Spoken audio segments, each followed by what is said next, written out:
ስለ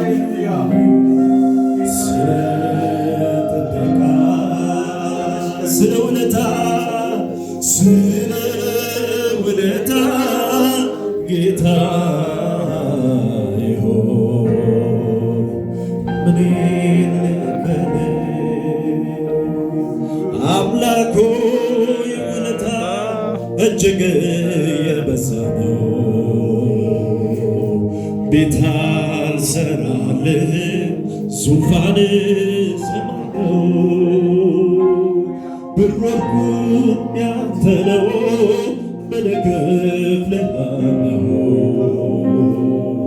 ብቻ ባንደበቴ ተመስገን እላለሁ። ሃሌሉያ ሃሌሉያ ሃሌሉያ የወደቀ እሳት ስራ ነው